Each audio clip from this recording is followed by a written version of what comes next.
Hello everyone, and welcome to Soft Stories. I'm Stratton, and today we are going to be continuing our reading of the Meditations of Marcus Aurelius. We are now on Book 10 of the Meditations, 3/4 of the way through this interesting text. I'm looking forward to seeing what comes next in the mind of Marcus Aurelius, this fascinating emperor of ancient Rome. So, without further ado, let us get ready and begin our reading of Book 10 of the Meditations, which begins thusly. My soul, will you ever be good, simple, individual, bare, brighter than the body that covers you? Will you ever taste the disposition to love and affection? Will you ever be complete and free of need, missing nothing, desiring nothing, live or lifeless, for the enjoyment of pleasure, or time for longer enjoyment, or amenity of space, place, and climate, or good company? No. Will you not rather be satisfied with your present state, and take pleasure in all that is presently yours? Will you not convince yourself that all your experience comes from the gods, that all is well, and all will be well for you, all that the gods see fit to give you now and hereafter in the maintenance of that perfect being which is good and just and beautiful, which generates all things, sustains and contains all things, embraces all things as they dissolve into the generation of others like them. Will you ever be such as to share the society of gods and men without any criticism of them or condemnation by them? Observe what your physical nature requires as one subject to the condition of mere life. Then do it, and welcome it, as long as your nature as an animate being will not be impaired. Next, you should observe what your nature as an animate being requires. Again, adopt all of this, as long as your nature as a rational being will not be impaired. And rational directly implies social. Follow these rules, and no further fuss. All that happens is an event, either within your natural ability to bear it, or not. So, if it is an event within that ability, do not complain, but bear it as you were born to. If outside that ability, do not complain either. It will take you away before you have the chance for complaint.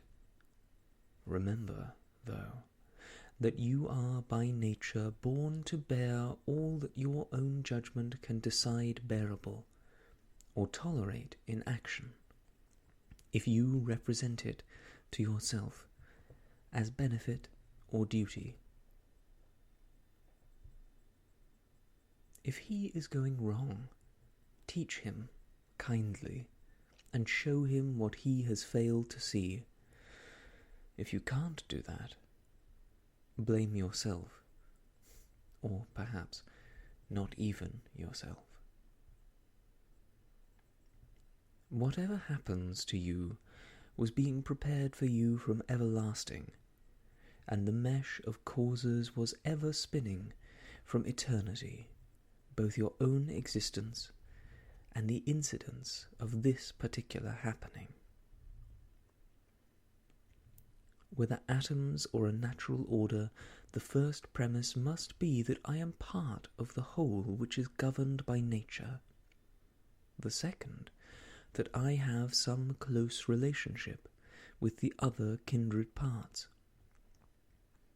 With these premises in mind, insofar as I am part, I shall not resent anything assigned by the whole. Nothing which benefits the whole can be harmful to the part, and the whole contains nothing which is not to its benefit.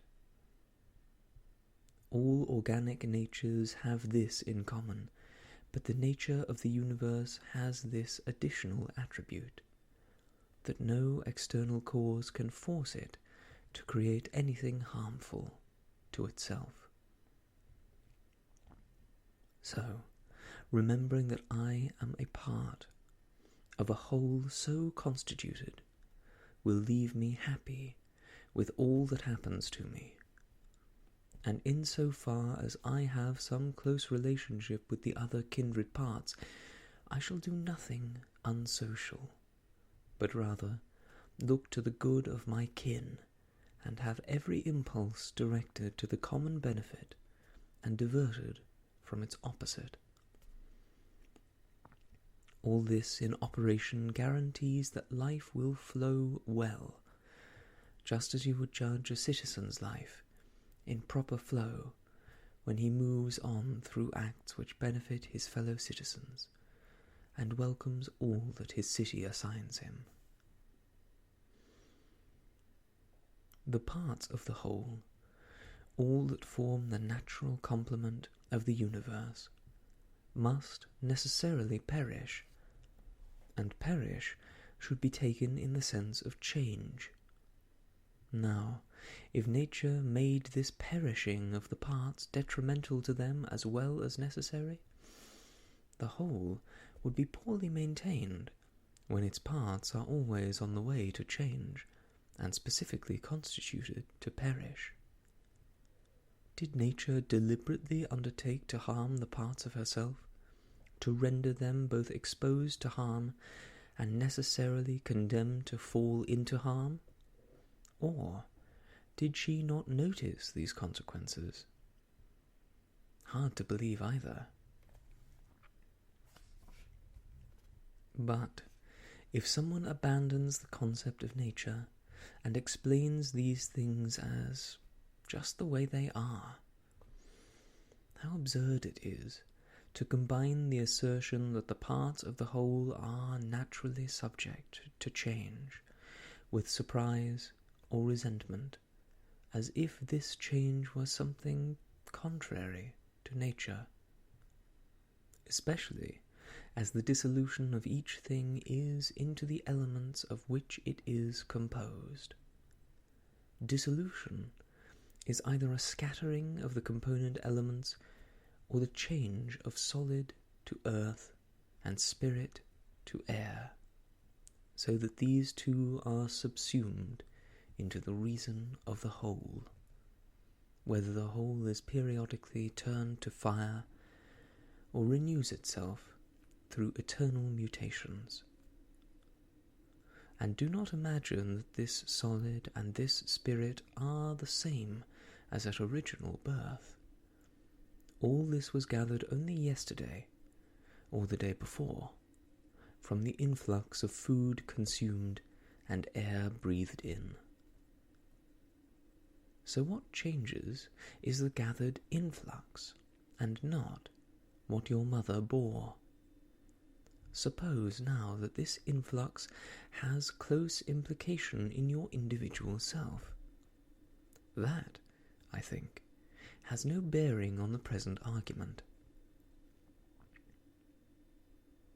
Claim your entitlement to these epithets: good, decent, truthful, in mind clear, cooperative, and independent, and to take care, then, not to swap them for other names. And if you do forfeit these titles, return to them quickly. Remember, too, that clarity of mind was meant to signify for you discriminating attention to detail and vigorous thought, a cooperative mind, the willing acceptance of the dispensation of the universal nature, independence of mind, the elevation of your thinking faculty above the calm or troubled affectations of the flesh, above the paltry fame or death, or any other indifferent thing. So, if you keep yourself true to these titles, not just grubbing for this acclamation from others, you will be a new man and enter a new life. To continue the same man as you have been up to now, to be torn apart and defiled in this life you live, is just senseless self-preservation, like that of half-eaten gladiators who, mauled all over and covered in blood by the wild beasts, still plead to be kept alive for the next day, when in their same state they will meet again those same claws and teeth. Launch yourself, then, on these few claims. If you can stay within them, stay there, like a man translated to some paradise, the islands of the blessed. But if you feel yourself falling away and losing control, retire in good heart to some corner where you will regain control, or else make a complete exit from life, not in anger, but simply, freely, with integrity, making this leaving of it at least one achievement in your life. A great mind to keeping these claims to virtue fresh in your mind will be to keep your mind on the gods, remembering that what they want is not servile flattery, but the development of all rational beings into their own image. They want the fig tree to do the proper work of a fig tree, the dog of a dog, the bee of a bee, and man the proper work of man. Farce, war, frenzy, torpor, slavery. Day by day those sacred doctrines of yours will be wiped out. Whenever you conceive and admit them untested by natural philosophy, every perception, every action, must both satisfy the circumstantial and exercise the theoretical, so that you preserve the confidence of precise knowledge in every particular. This confidence, unobtrusive, but not concealed. Because when will you take your pleasure in simplicity? When in dignity? When in the knowledge of each individual thing? What is its essential nature, its place in the world, its natural span of existence? What are its components? To whom can it belong? Who can give it and take it away? A spider is proud to trap a fly. Men are proud of their own hunting. A hare, a sprat in the net, boars, bears, Sarmatian prisoners. If you examine their motives, are they not all bandits? Adopt a systematic study of the way all things change into one another. Pay constant attention to this aspect of nature and to train yourself in it. Nothing is so conducive to greatness of mind, one so trained has divested himself of his body, recognizing that in almost no time he will have to leave all this behind and depart from the world of men. He has devoted his entire self to justice in his own actions and to the nature of the whole in all things external. He does not even give a thought to what others will say or suppose about him or do against him, but is content to meet these two conditions, his own integrity in each present action, and glad acceptance of his present lot. He has abandoned all other preoccupations and ambitions, and his only desire is to walk the straight path according to law, and in doing so, to follow in the path of God.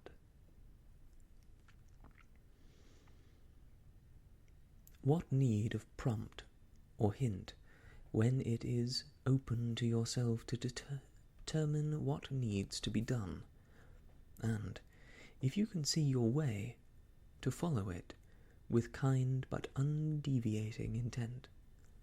If you cannot see the way, hold back and consult your best advisers. If some other factors obstruct this advice, proceed on your present resources, but with cautious deliberation, keeping always to what seems just. Justice is the best aim, as any failure is, in fact, a failure of justice.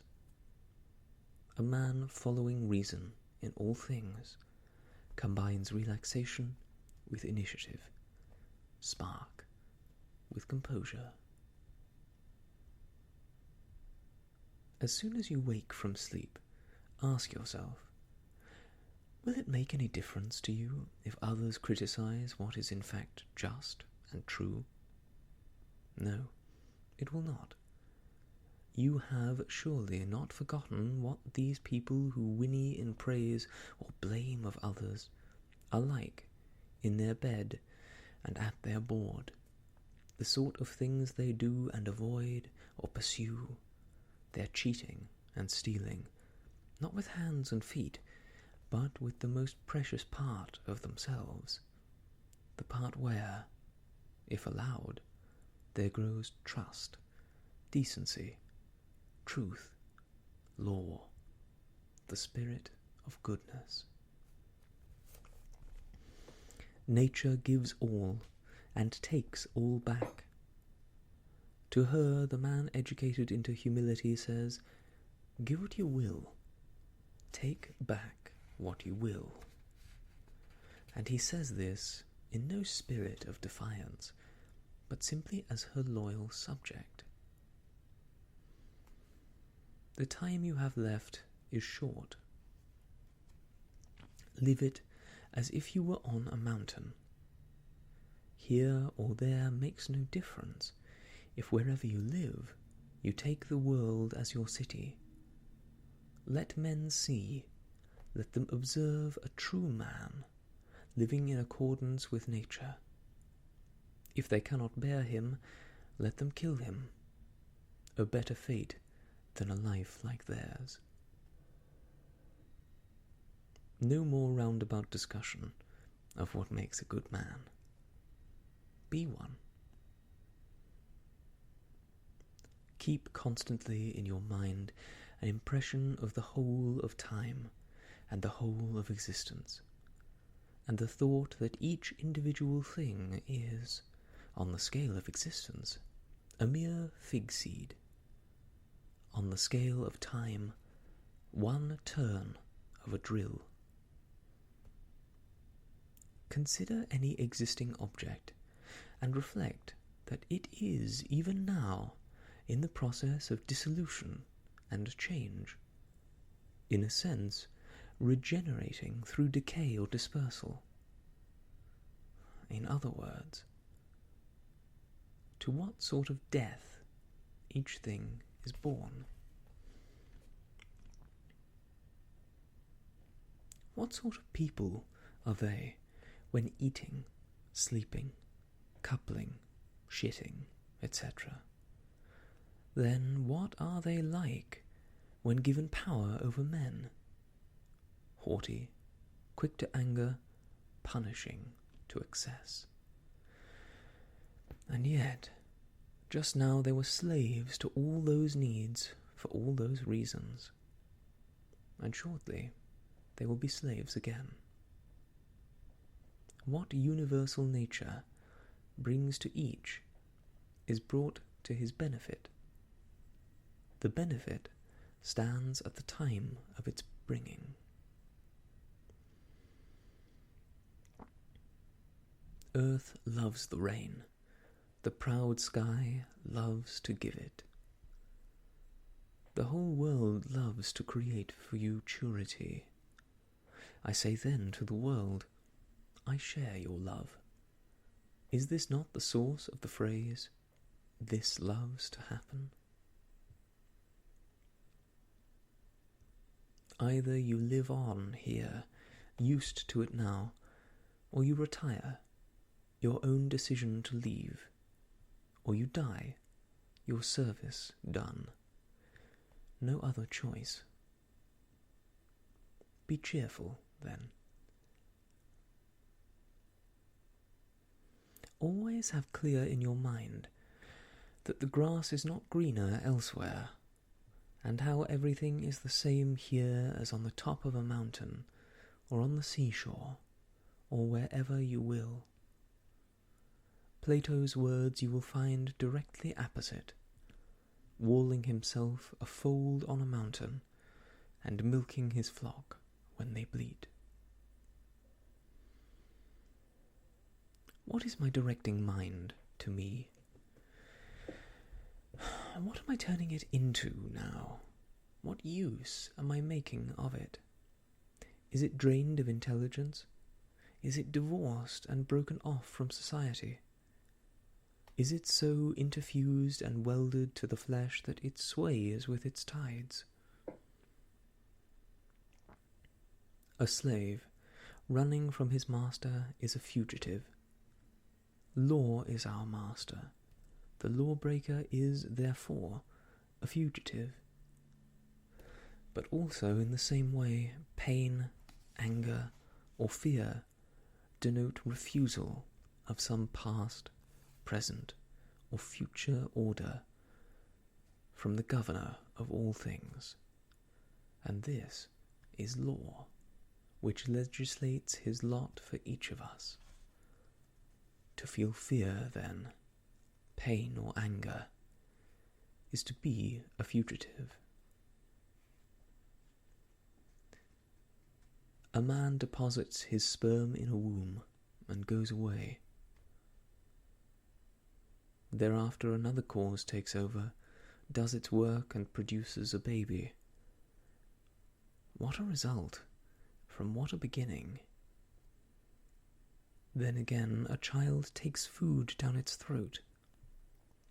And now another causal sequence takes over, creating sensation and impulse, the whole of life and strength, and all manner of other wonderful things.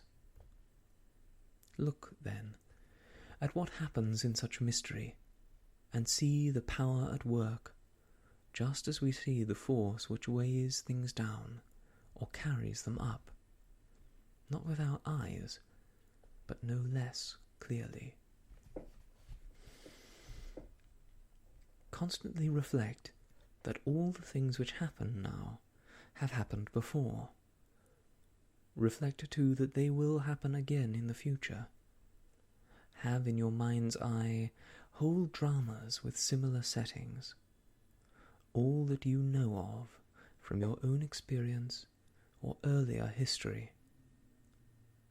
For example, the whole court of Hadrian, the whole court of Antoninus, the whole court of Philip, Alexander, Croesus. All the same now, just a different cast.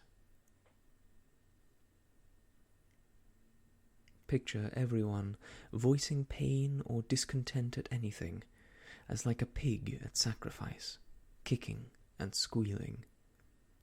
just the same is the man who keeps it to himself, silently resentful on his bed.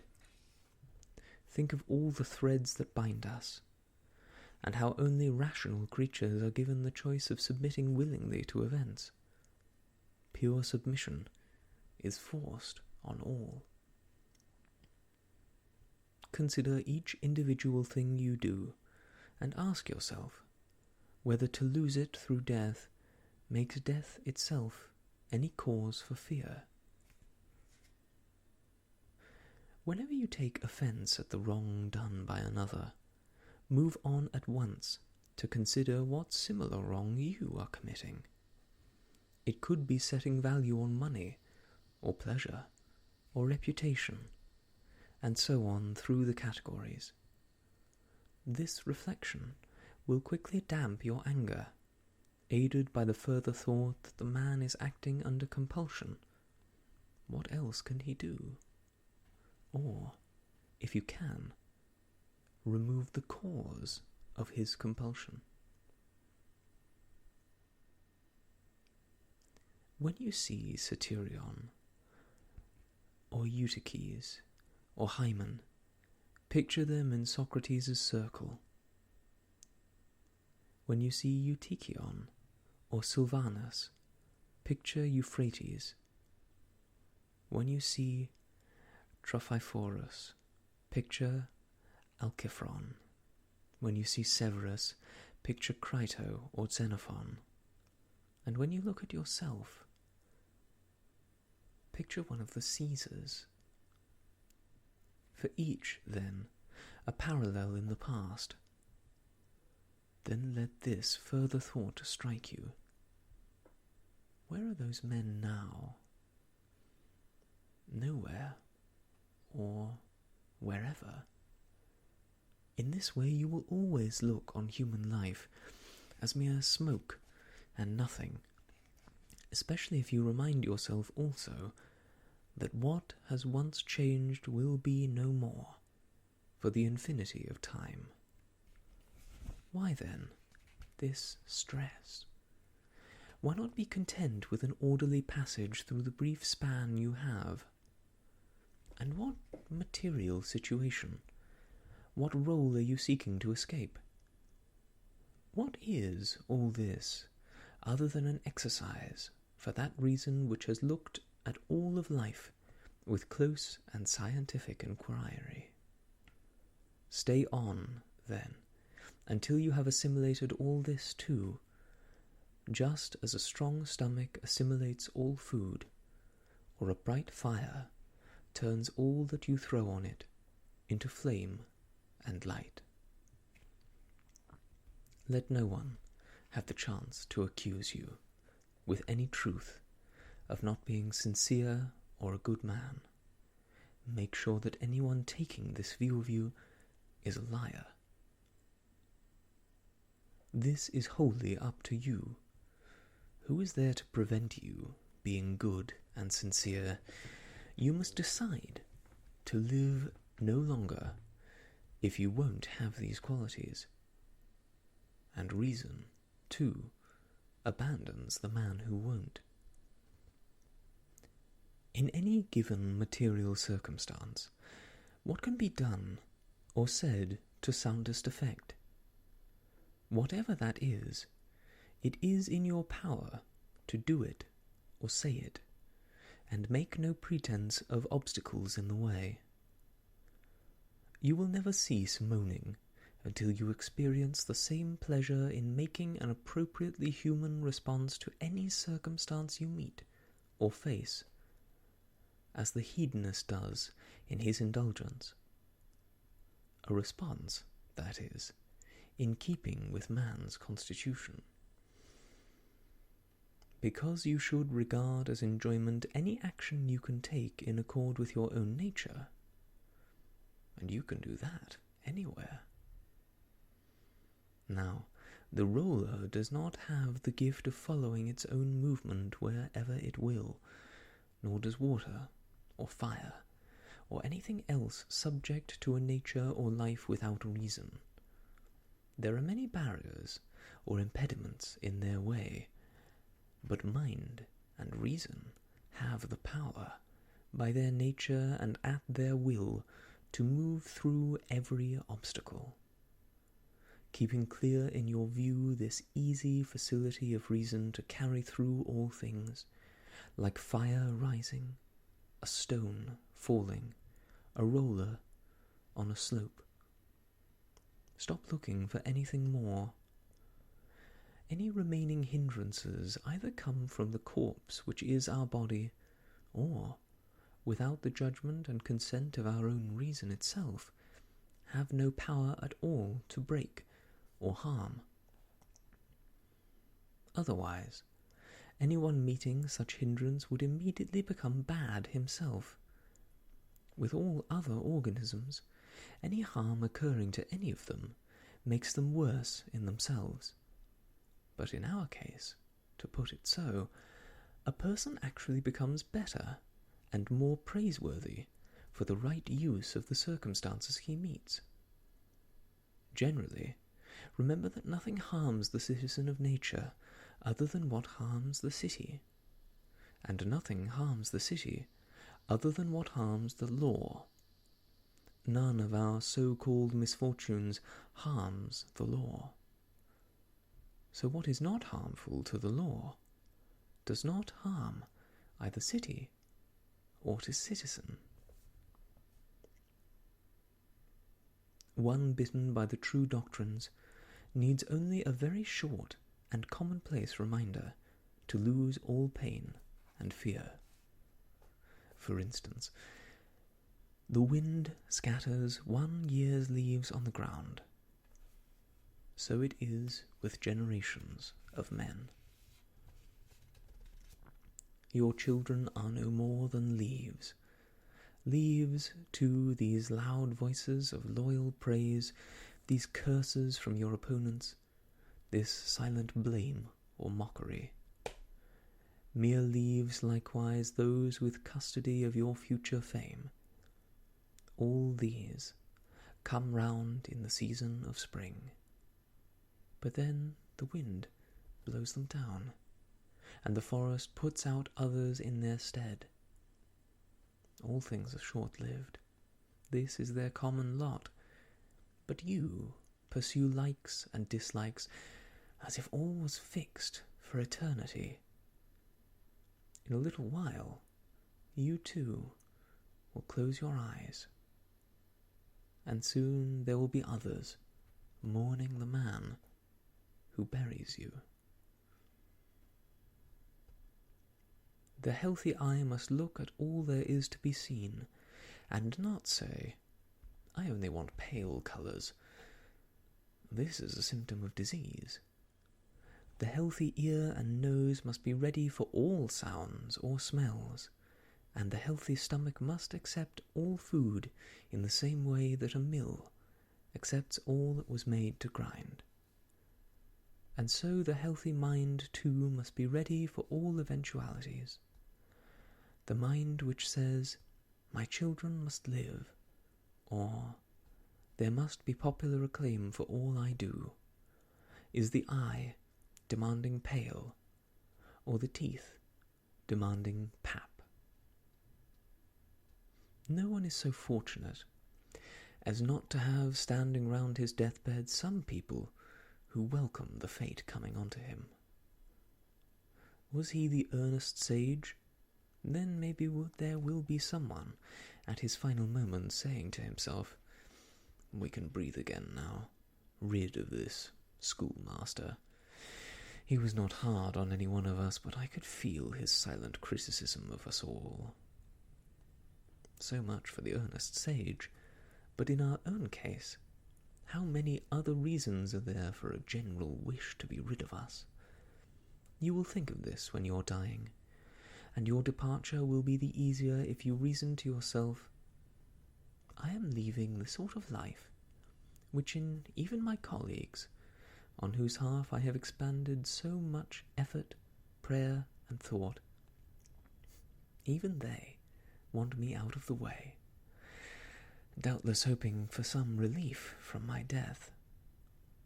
So why should anyone cling to a longer stay here on earth.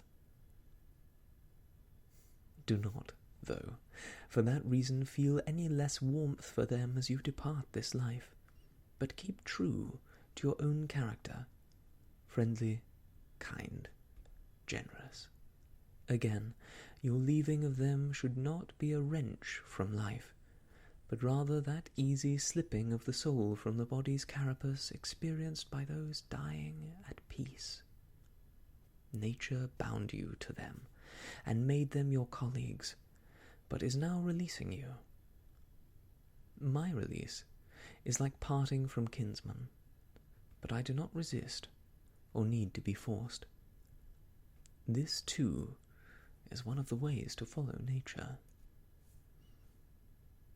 As far as you can, get into the habit of asking yourself in relation to any action taken by another, what is his point of reference here? But begin with yourself. Examine yourself first.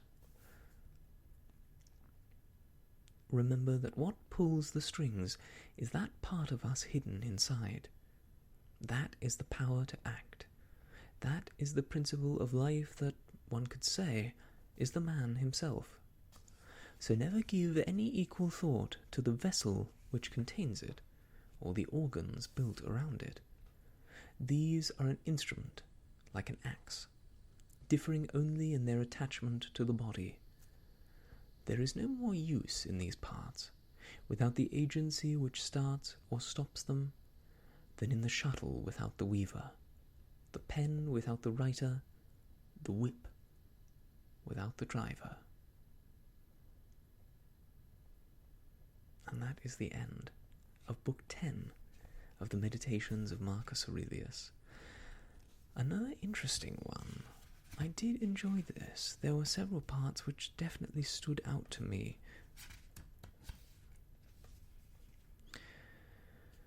Particularly Section 5. Whatever happens to you was being prepared for you from everlasting, and the mesh of causes was ever spinning from eternity, both your own existence and the incidents of this particular happening. That, right there, is my own personal view on fate. I think I've discussed it before, but I find that a very eloquent way of putting it. I don't believe that things are predestined in the sense that one can manipulate them or create the fate which we desire, but I do believe that things only ever happen one way, and so because of that, even if you take ages to make a decision, at the end of the day, only one course of action was decided upon, and therefore only one result will happen, despite your myriad concerns about the potentials of other happenings. And so it has been for every event, every divergent path in the course of the universe. The mesh of causes was spinning from eternity, both your own existence and the incidents of this particular happening. We do control our destinies, but only one course of events happens. I like that a lot. The other thing that really stood out to me was this short little passage, number 16. No more roundabout discussion of what makes a good man. Be one. That, I think, speaks to this being a personal journal of Marcus's rather than anything he intended to be published. It's a little note of affirmation to himself. Stop worrying about it. Just do it.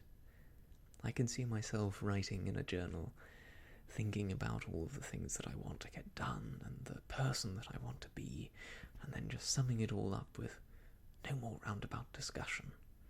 Be one.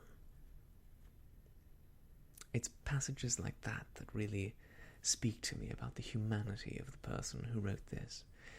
A lot of it seems very metaphysical, very